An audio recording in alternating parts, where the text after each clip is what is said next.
विज्ञान से जुड़ी नवीनतम वीडियो को देखने के लिए चैनल की सदस्यता लेना ना भूलें और विज्ञान से संबंधित सभी वीडियो पर जानकारी लेने के लिए बेल आइकन जरूर दबाएं।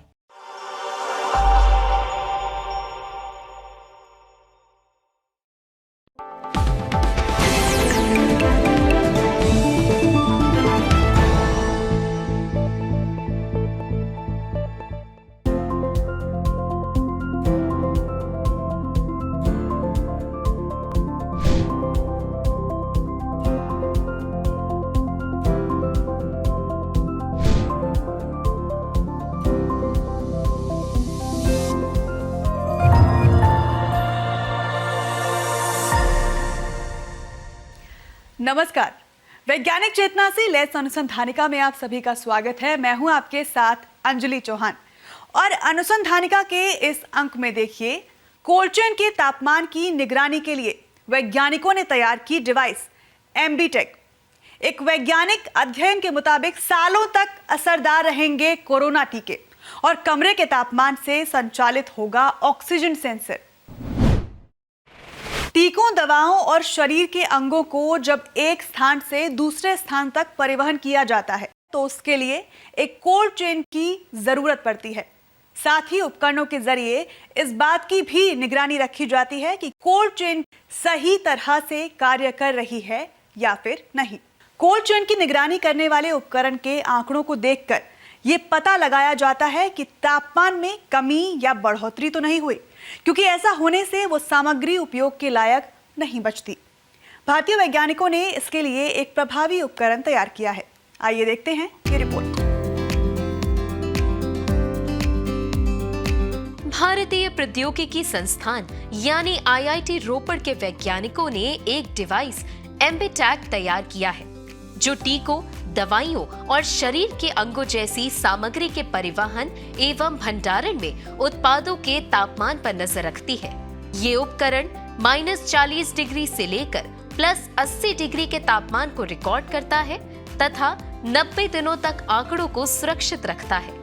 इस उपकरण को विकसित करने वाले प्रोफेसर सुमन कुमार ने कहा कि ये USB के आकार का एक उपकरण है जिसे रिचार्ज करके 90 दिनों तक उपयोग में लाया जा सकता है। उन्होंने कहा कि अंतर्राष्ट्रीय बाजार में इस प्रकार के जो उपकरण हैं, वो 30 से 60 दिनों तक भी तापमान का रिकॉर्ड रख पाते हैं, जबकि ये 90 दिनों का रिकॉर्ड रखता है। यदि तापमान तय सीमा से कम या ज्यादा होता है तो ये उपकरण एक अलर्ट भी जारी करता है। इसे कंप्यूटर में लगाकर सारे आंकड़े एकत्र किए जा सकते हैं। प्रोफेसर कुमार ने कहा कि इस उपकरण को ISO से प्रमाणन भी मिल चुका है। उन्होंने कहा कि उपकरण के कई प्रकार के उपयोग हैं।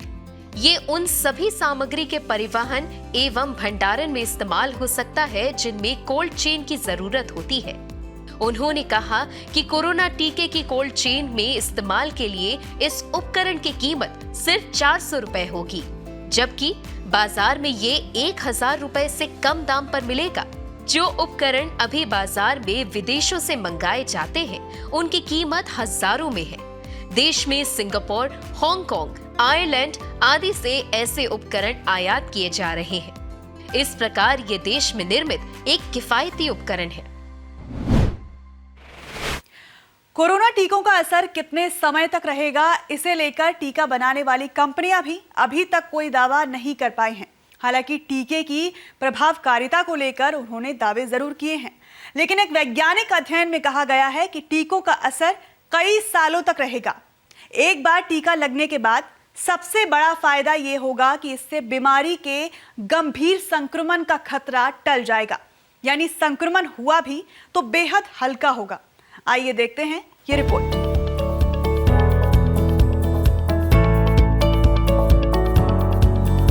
नेचर जर्नल में प्रकाशित एक रिपोर्ट में कहा गया है कि वैज्ञानिकों के एक समूह ने कोरोना के 7 टीकों के क्लिनिकल ट्रायल के आंकड़ों पर अध्ययन कर ये नतीजा निकाला कि कोरोना टीके सालों तक असरदार रहेंगे। शोध के अनुसार पहला नतीजा ये निकाला गया है कि टीकाकरण के 1 साल बाद न्यूट्रलाइजिंग एंटीबॉडीज घटने लगेंगी, जिसके लिए टीके की एक बूस्टर डोज लेना जरूरी होगा ताकि इन्हें फिर से बढ़ाया जा सके। इससे संक्रमण से बचाव होगा। दूसरा, निष्कर्ष ये निकाला गया है कि बिना बूस्टर डोज के भी टीकाकरण कई सालों तक कोरोना के गंभीर संक्रमण से बचाएगा, ताकि एक बार टीका लगा चुके लोगों को अगर इसका संक्रमण होता भी है तो वो हल्का होगा और ये प्रभाव कई सालों तक जारी रहेगा। तीसरा नतीजा ये निकाला गया है कि यदि टीकों के बाद किसी व्यक्ति में न्यूट्रलाइजिंग एंटीबॉडीज कम भी पाई जाती हैं, तो भी वो कोरोना संक्रमण को रोकने में कारगर होती है। चौथा नतीजा ये निकाला गया है कि यदि किसी टीके की प्रभावकारिता 50% है, तो भी उसे लगाने वालों में कोरोना संक्रमण से ठीक हुए व्यक्ति की तुलना में 80% कम एंटीबॉडीज बनती हैं। ये काफी हद तक बचाव करती हैं।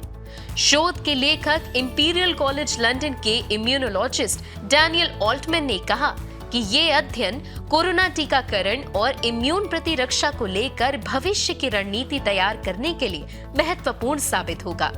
शोध के सहलेखक सिडनी यूनिवर्सिटी के माइक्रोबायोलॉजिस्ट जेम्स ट्राइकस कहते हैं कि शोधकर्ताओं के लिए क्लिनिकल ट्रायल के आंकड़ों के आधार पर टीके के असर का आकलन करना मुश्किल नहीं है।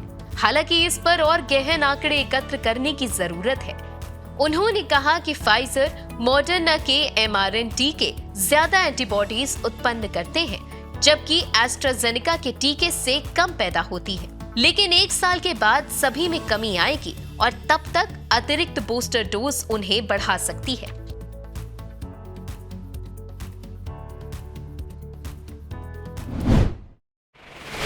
भारतीय वैज्ञानिकों ने हवा में ऑक्सीजन की मात्रा का पता लगाने के लिए एक ऐसा सेंसर विकसित किया है जो कमरे के तापमान पर कार्य करता है।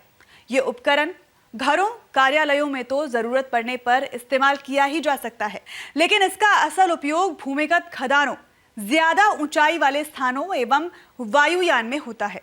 आइए देखते हैं ये रिपोर्ट।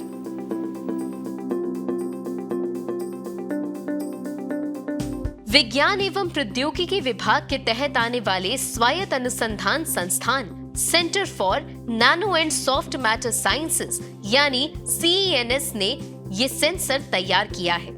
संस्थान के वरिष्ठ वैज्ञानिक डॉक्टर S अगप्पन के नेतृत्व में वैज्ञानिकों की एक टीम लंबे समय से नैनो रोड्स पर कार्य कर रही थी।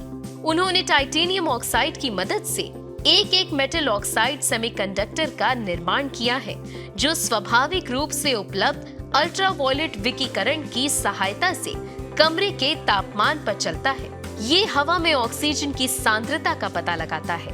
ये जानकारी पार्ट प्रति मिलियन के पैमाने पर मिलती है।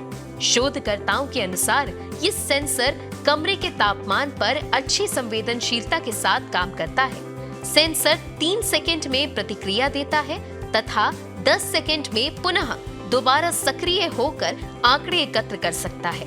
ये ऑक्सीजन सांद्रता की गणना 25 से लेकर 1000 ppm तक 100% सटीकता के साथ करता है। शोधकर्ताओं का दावा है कि ये सेंसर मौजूदा उपकरणों से मिलने वाले परिणामों को और सटीक बनाएगा। CENS की टीम इस सेंसर का इस्तेमाल कर एक इलेक्ट्रॉनिक नोज बनाने के लिए भी कार्य कर रही है, ताकि इसे एक उपकरण का स्वरूप दिया जा सके। इस शोध में डॉक्टर S अगप्पन के साथ हरिन ज्योतिलाल, गौरव शुक्ला, सुनील वालिया और भारती SP भी शामिल थे। उनका ये शोध हाल में साइंस जर्नल बुलेटिन में प्रकाशित हुआ है। अनुसंधानिका के आज के कार्यक्रम में सिर्फ इतना ही। आप सभी से अनुमति लेने से पहले एक विनम्र अनुरोध। विज्ञान, प्रौद्योगिकी, आविष्कार और नवाचार जगत के विश्वसनीय कार्यक्रमों को देखने के लिए अपने मोबाइल पर इंडिया साइंस ऐप अवश्य डाउनलोड करें। और एक बात और, देश का अपना विज्ञान चैनल इंडिया साइंस अब फेसबुक, ट्विटर, यूट्यूब, लिंक्डइन और इंस्टाग्राम पर भी उपलब्ध है। हमारे कार्यक्रमों के बारे में आप अपने फीडबैक एवं सुझाव हमें ईमेल कर सकते हैं। हमारा ईमेल पता feedback@indiascience.in। अगले सप्ताह एक बार फिर हम आपके सामने हाजिर होंगे अनुसंधानिका के एक रोचक अंक के साथ। तब तक के लिए अपना बहुत ख्याल रखिए। नमस्कार।